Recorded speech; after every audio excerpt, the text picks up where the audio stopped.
I endured 4 years of loneliness while my husband worked abroad, so I let my trainer into my life. And when I told my husband I was pregnant, he stopped replying to my messages. I've been married to a ghost for 4 years. Well, no, a ghost would be more interactive. I'm married to an ATM that lives in another country.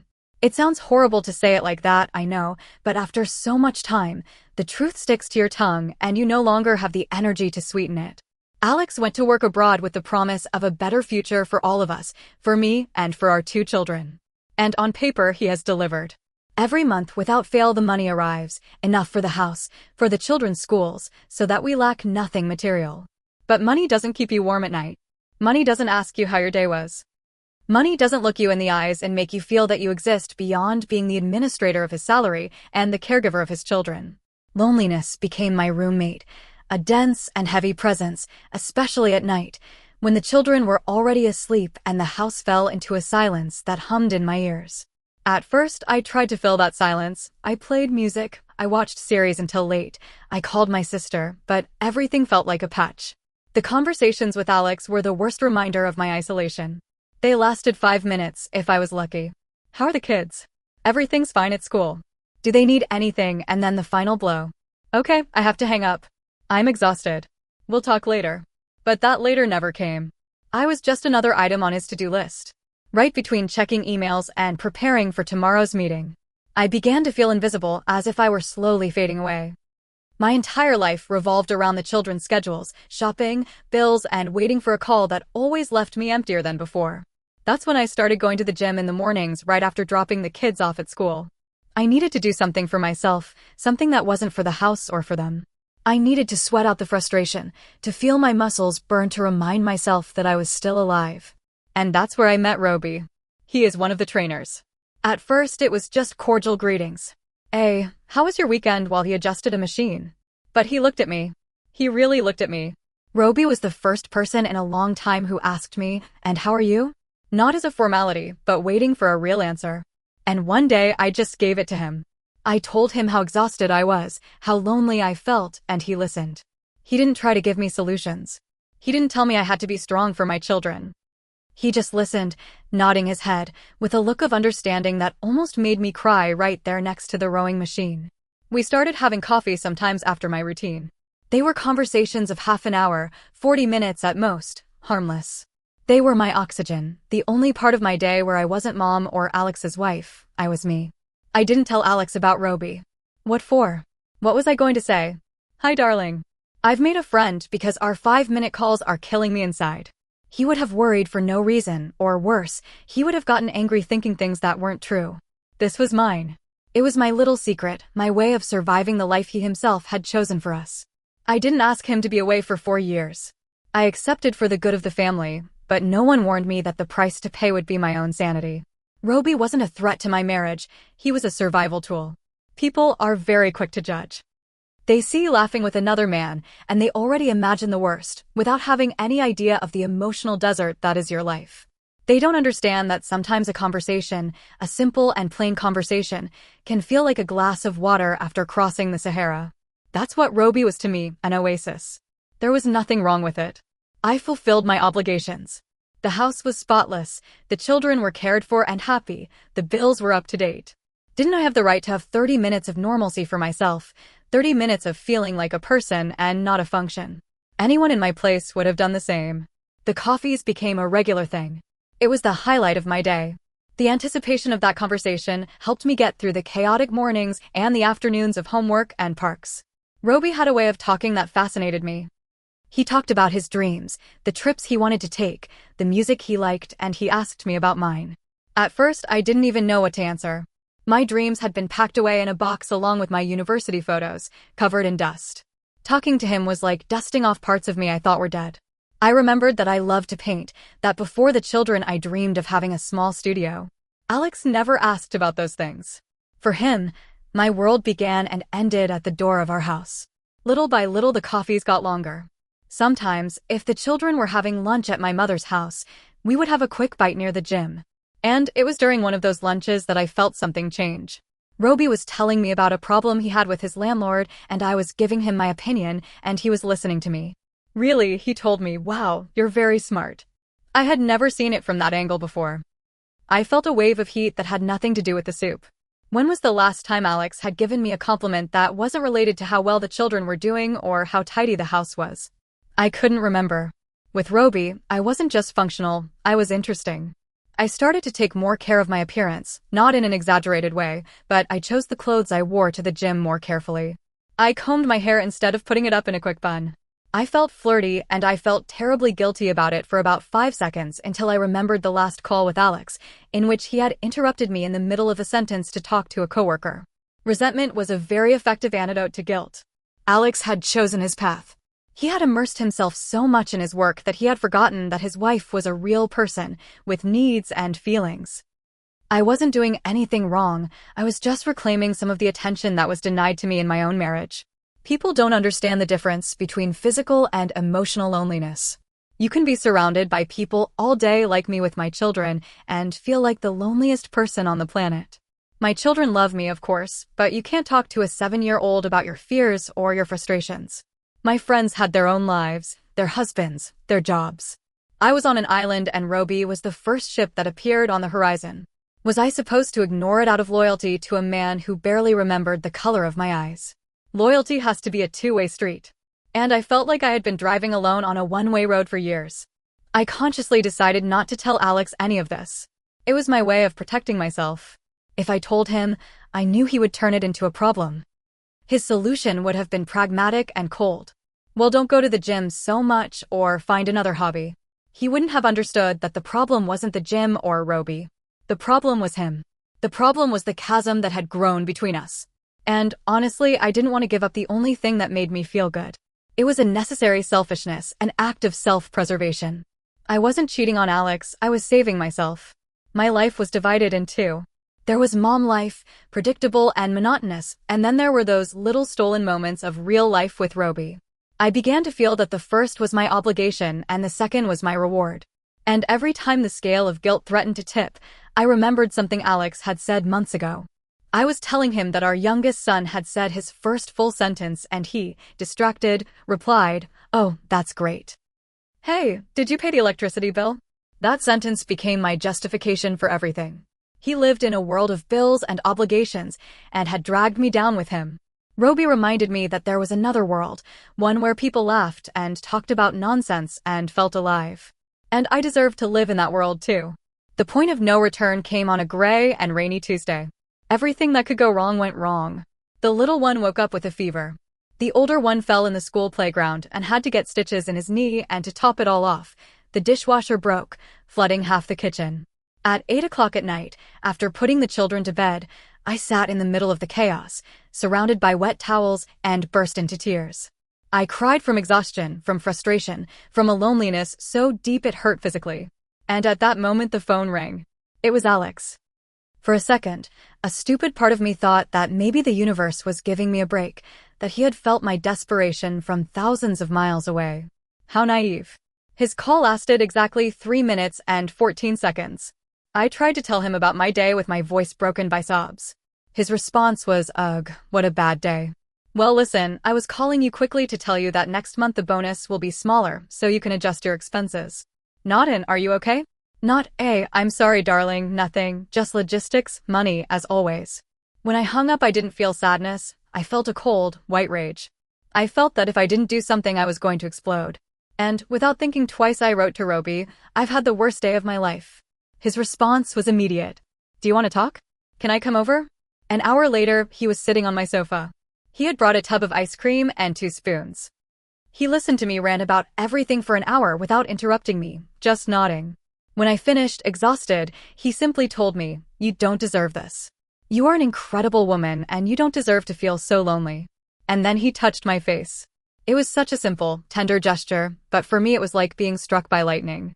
No one had touched me with that kind of tenderness in years. And at that moment, all my defenses, all my justifications and resentments collapsed. I didn't want to be strong anymore. I didn't want to be alone anymore. What happened next didn't feel like a mistake. It felt like the only logical consequence of years of neglect. It was like drinking water after dying of thirst. It wasn't something dirty or premeditated. It was a connection. It was feeling the warmth of another person, the weight of another body next to mine, and for the first time in an eternity, not feeling like a satellite floating adrift in space. It was feeling that I mattered to someone here and now, not as part of a future plan or as the guardian of an empty house. It was the most honest and real thing that had happened to me in a long time. Afterwards, lying in silence, I didn't feel the guilt I was supposed to feel. I felt a strange calm, a kind of peace. It was as if I had finally accepted the truth. My marriage was not a marriage, it was a business agreement. And I had been fulfilling my part of the deal religiously while my soul was starving. What had happened with Roby was not a betrayal of my marriage. It was an act of loyalty to myself, to the woman Alex had left behind. I convinced myself that this didn't have to change anything. It would be our secret. Alex would never find out. I needed this to be able to move forward, to be able to continue being the perfect mother and the efficient wife everyone expected me to be. It was my medicine, my way of coping with the situation. In my mind, I wasn't destroying my family. On the contrary, I was saving it. Because if I hadn't had that escape valve, that night I would have packed my bags and left without looking back. In a way, Roby was saving my marriage, as completely twisted as that sounded. Of course, a little voice in my head whispered that I was crossing a dangerous line, that this was a house of cards about to collapse, but I silenced it with more resentment. Alex had put me in this situation. If he had been here, if he had been a real husband and not just a provider, none of this would have happened. The ultimate responsibility was his. He had planted the seed of abandonment, and this was simply the harvest. I was not the villain of the story, I was the inevitable consequence of his decisions. About 6 weeks passed, 6 weeks in which I lived in a kind of bubble. I saw Roby a couple of times a week, and those moments were my refuge. I felt happier, lighter, and I even think I was a better mother. I had more patience, I smiled more. I was convinced that I had found the perfect balance for my unsustainable situation until one morning the bubble burst. 2 weeks late. At first, I told myself it was stress, a simple imbalance, but when the pregnancy test showed 2 unmistakable pink lines, I felt the floor disappear from under my feet. Panic was a cold, clawed beast that settled in my chest. My first call was to Roby. I was shaking. I could barely speak. I told him we had to meet, that it was urgent. We met in our usual park, but the atmosphere was different. There were no more laughs or flirtations. I showed him the test. I don't know what I expected, for him to hug me, to tell me that everything would be okay, that we would solve it together. After all, he was the one who told me we were soulmates, that our connection was unique. Well, the soulmate turned pale as a ghost. He started to stammer. It can't be. I'm not ready for this. I thought you were being careful. The word "we" never left his mouth once. The disappointment was as crushing as the panic. Suddenly, the man I had idealized as my savior was revealed for what he was. A scared boy who didn't want complications. The whole romantic fantasy I had built shattered in an instant. He told me he needed time to think and practically fled from there, leaving me alone on the park bench with a positive pregnancy test in my bag and a hole in my stomach. Rage replaced the pain. Coward, after all his beautiful words, all his "you're amazing," at the first sign of trouble he ran away. He was just like all the others. For 2 days I heard nothing from him. Roby's silence was almost worse than Alex's. I felt trapped, completely alone, with a secret growing inside me. And in the midst of this spiral of panic and desperation, the craziest and most terrible idea occurred to me. I had to tell Alex. I don't know why I thought it was a good idea. I guess a part of me, the most self-destructive part, wanted to provoke a reaction, any reaction. I wanted to break his calm, his control, his eternal distance. If my world was going to collapse, I would make sure his would falter too. I rationalized the decision. Of course, I told myself that it was the honest thing to do, that Alex deserved to know, that maybe, just maybe, this crisis would force us to face the truth of our marriage. Maybe the shock would make him realize what he was about to lose and make him fight for me. It was a tiny, pathetic hope, but I clung to it like a drowning man clutching a straw. I thought that if I told him myself, it would be better than if he found out from others. It was a way of taking control, or so I told myself. That night I set up the video call. I sat in front of the laptop with my heart pounding in my temples. When his face appeared on the screen, with the background of his impersonal office, he looked like a complete stranger. He was tired, as always. We exchanged the usual phrases. How are the kids? Fine, everything in order. Yes. And then, before he could hang up with his usual, I have to go. I dropped the bomb. I didn't plan it, it just came out. Alex, I have to tell you something. I'm pregnant. His expression went from fatigue to bewilderment in a second. There was a long, heavy silence. I could see the pieces fitting together in his head, how the simple math of distance and time didn't add up. Then his face became expressionless, a stone mask. He looked at me through the screen and with a voice I had never heard from him, a terribly calm voice, he asked, "Whose is it?" He didn't give me time to answer, to start my rehearsed speech about loneliness and abandonment. He just hung up. The screen went black, and that was the beginning of the end. The click of the call ending was the loudest sound I've ever heard. I kept staring at the black screen, hoping he would call back, that he would shout, that he would insult me. Anything would have been better than that absolute and cutting silence. I tried to call him back. The phone rang once and went to voicemail. I sent him a message on WhatsApp, a single checkmark. He had blocked me. I tried all social networks, email. Nothing. He had built a digital wall around himself and I was on the outside. The initial panic turned into a helpless rage. How dare he? How dare he silence me like that, to deny me even the right to explain myself? The next few days were torture. Alex's silence spread like an oil slick, contaminating everything. I was on autopilot. I got the kids up, gave them breakfast, took them to school, but my mind was elsewhere, replaying that last conversation over and over again. What if I had said it differently, and what if I had waited? But the anger always returned. He had no right to judge me. He hadn't been here. He didn't know what it was like to count the days on a calendar, feeling like life was slipping away. Then the outside world found out. I guess Alex called his family.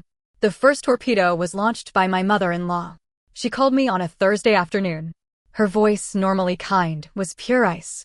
There were no pleasantries. Is what my son told me true?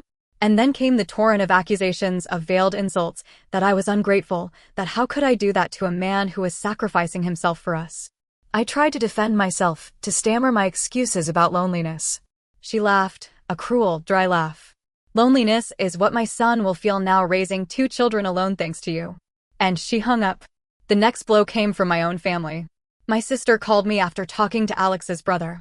Her tone wasn't icy, it was worse, it was one of disappointment. But what were you thinking? You have destroyed your life. You have destroyed the children's lives. I yelled at her. I told her she didn't understand anything, that nobody understood, that everyone saw Alex as the patron saint of sacrifice, but nobody saw the woman he had left behind to wither. My own mother told me I had broken her heart and that I had to fix this. Fix it. How do you fix a building that has just been demolished? Now I'm here at the epicenter of the ruins that according to everyone I have created. Roby disappeared from the map. As expected, Alex is still behind his wall of silence, and my family, the people who are supposed to support you unconditionally, look at me with a mixture of pity and contempt. I have become the villain of the story, the unfaithful and selfish wife. Nobody wants to hear my side. Nobody wants to understand that a person can endure a lot, but they can't endure forever. They are mistaken if they think I am going to collapse. All this universal condemnation has only solidified my conviction. I am not a villain, I am a survivor. I survived 4 years of emotional abandonment, and I will survive this. This baby growing inside me is not a mistake. It is proof that I am still alive.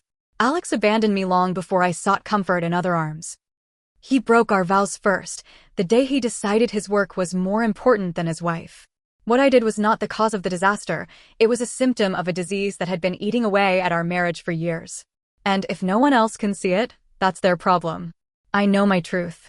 Popular Reddit comments on the main story. Anonymous user 1. Wow, I understand you felt really lonely, but going from I feel lonely to having an affair and getting pregnant by another man is a huge leap. You say Alex abandoned you emotionally, but he went to another country to give you all a better future. That sounds like a huge sacrifice, not abandonment. Honestly, I think you're downplaying your actions and blaming everyone else, so you don't have to face the reality that you blew up your own family. OP's response. It's very easy to judge from the outside. Do you know what it's like to spend 1460 nights alone? Do you know what it's like for your only adult conversation all day to be with the supermarket cashier? He was sacrificing himself, yes, but he thought money fixed everything. He forgot that a marriage is more than a bank account. I didn't blow anything up. I simply sought a real human connection because mine had become a transaction. Maybe if he had dedicated 1% of the time he dedicated to his work to asking me how I really felt, we wouldn't be here now. Anonymous user 2. The part that shocks me the most is how you blame Roby for being a coward. You got him into a huge mess. He was your trainer. He didn't sign up to be a substitute father to your children or to destroy a family. He offered you comfort, and you turned him into the catalyst for your existential crisis. Expecting him to take care of a baby that is the result of your infidelity is incredibly selfish. He also has the right to be scared and not want that life. OP's response. I got him into a mess. Excuse me, he was an adult. He knew perfectly well that I was married and had children. He pursued me. He told me all those things about being soulmates. If he just wanted a no-strings-attached affair, he should have been clear from the beginning. You can't sell someone a fairy tale and then run away when things get real. His cowardice is not my fault. It's a reflection of who he is. We were both in this, but it seems I'm the only one who has to take responsibility. Anonymous user 3OP, what you did is indefensible, but Alex's reaction of completely blocking you and not speaking to you is also very harsh, especially because of the children. However, when you say that your decision to tell him was out of honesty, I don't believe you. It sounds more like an act of passive aggression, a desperate attempt to force a reaction and make him a participant in your chaos. It was a selfish and calculated decision to hurt him, not an act of bravery. OP's response, passive aggression. Selfish. I was in a panic and alone. What was I supposed to do? Raise a baby in secret. I had to tell him. It was his right to know that our marriage was over, even if he didn't want to see it. And yes, I wanted a reaction.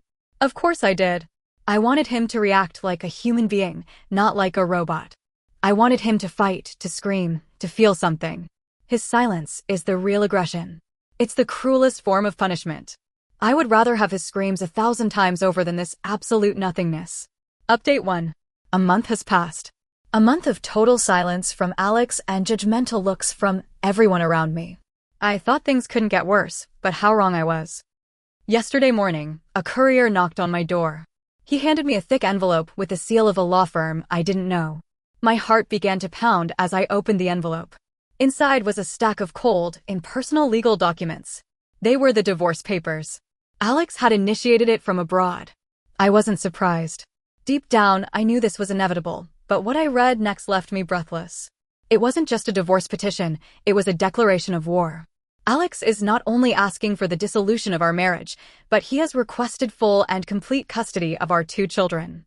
The reason, according to the convoluted legal language, is that I have created a morally detrimental and unstable environment for them. I read those words over and over again, and disbelief gave way to a rage I had never felt before. Morally detrimental environment. Me, the woman who has raised his children alone for 4 years, the one who has patched up their scraped knees, read them bedtime stories, and put up with their tantrums. And now he, from his pedestal thousands of miles away, dares to call me a bad mother. This is the height of cruelty. It's his revenge. He knows that the only thing I care about in this world are my children, and he wants to hit me where it hurts the most. Not content with abandoning me, now he wants to steal my children from me. He wants to tear them away from their home, from their mother, from everything they know, to take them to a strange country with a father who has practically become a stranger to them. All because of a mistake that he himself caused with his neglect and his distance. How can he be so ruthless? So inhuman. Desperate, I called my mother, crying my eyes out, hoping to find a minimum of support, of comfort. Her response was the shovelful of dirt that finished burying me. She listened to me in silence and then, with a tired voice, she said, "Daughter, we have spoken with Alex's family and we have decided to support him." I felt as if I had been punched in the stomach. She explained with a calmness that broke my soul that they believed the children would be better off with their father.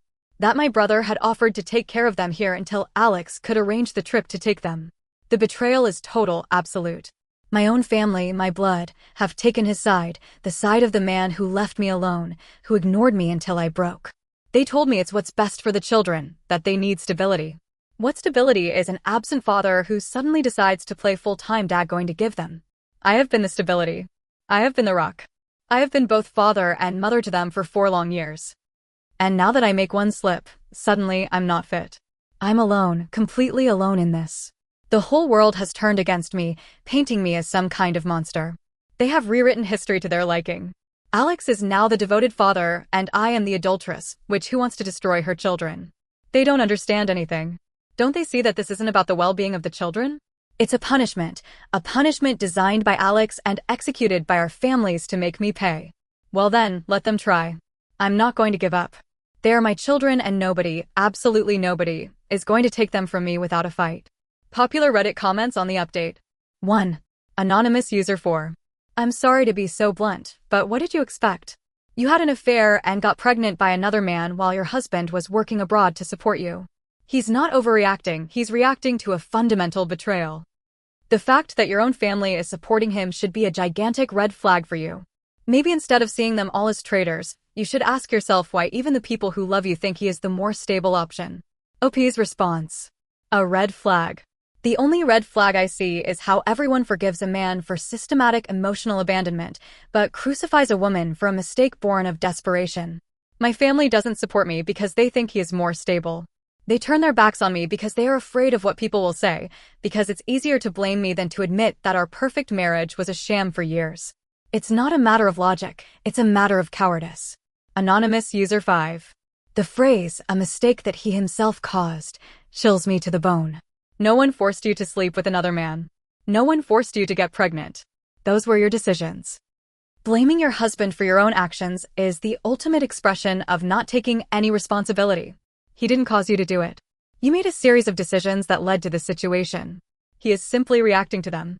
OP's response. And his decisions don't count? His decision to accept a job so far away for so long. His decision to prioritize meetings over conversations with his wife. His decision to treat me like an administrator instead of a partner. A relationship is a domino effect. He pushed the first domino a long time ago. I'm not responsible for the start of the fall, only for the last piece that collapsed. It's very convenient to forget everything that happened before. Anonymous user 6. I understand your pain and your anger, I really do.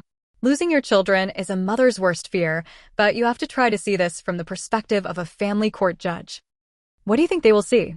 A mother who, while married, started a relationship with another man, got pregnant, and is now about to introduce a newborn from an extramarital affair into the home, versus a father with a stable job who, as far as we know, has been an impeccable provider. Legally, your position is incredibly weak. Your fury is not going to help you in a courtroom. OP's response.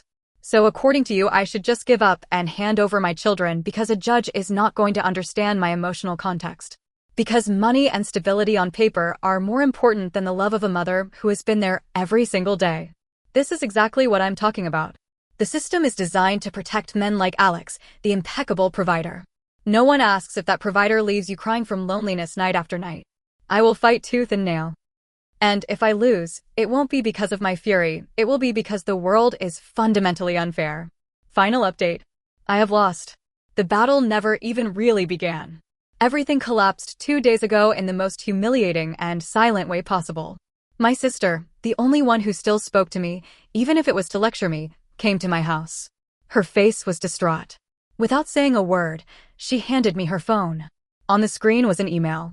An email from Alex, not to me, of course. He had sent it to his entire family and to mine. It was his final statement, his only explanation, and it was devastating.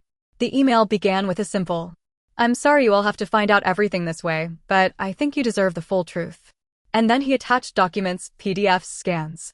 The first thing I saw was the deed to a house, a 4-bedroom house with a small garden in a quiet residential neighborhood in the city where he lives.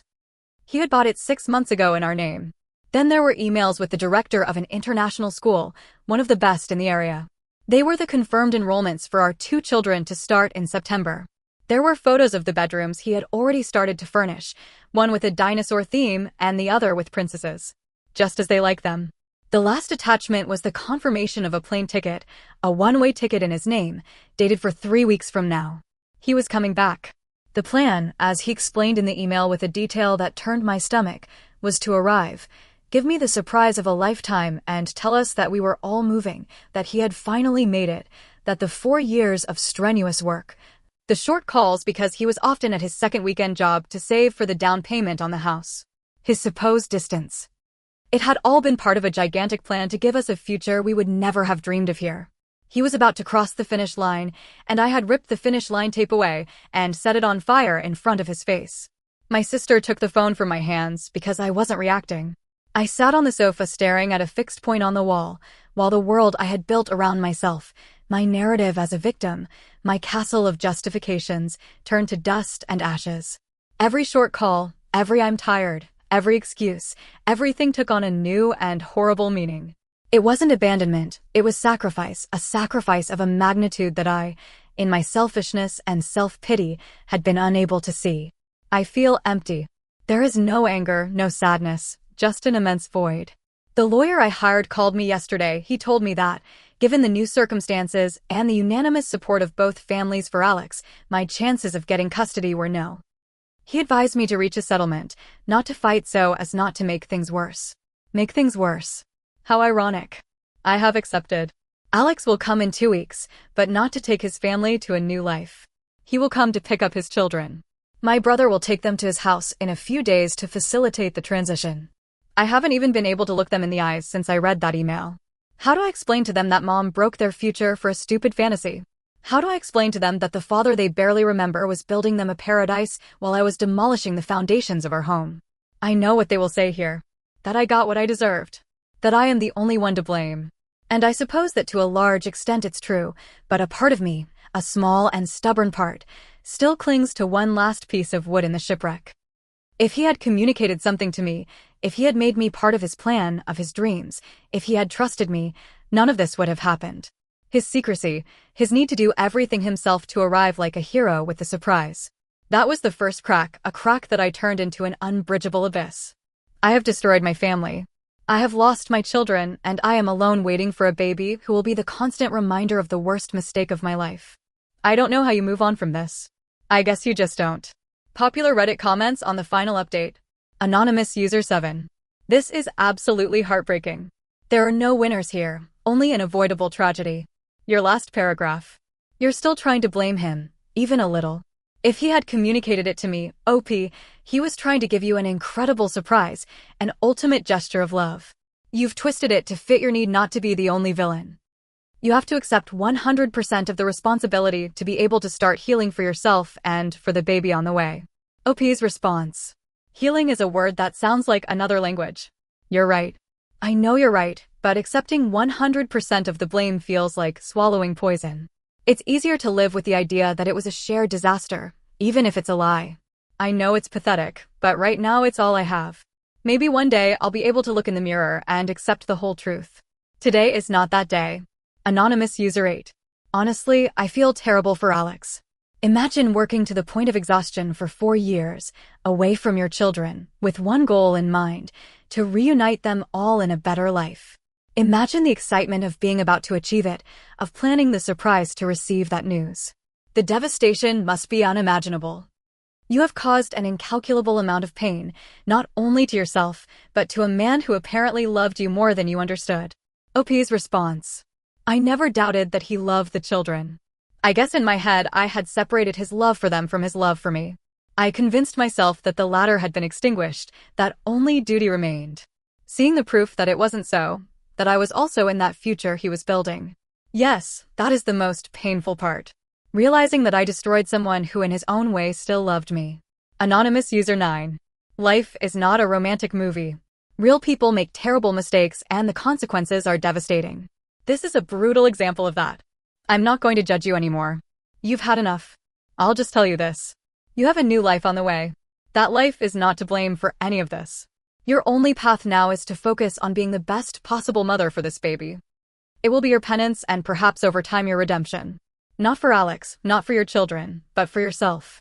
OP's response. Thank you. I think that's the only comment that hasn't made me feel like the worst person on the planet. I don't know if I deserve redemption, but this baby does. He or she doesn't deserve to start their life in the midst of these ruins. Maybe you're right.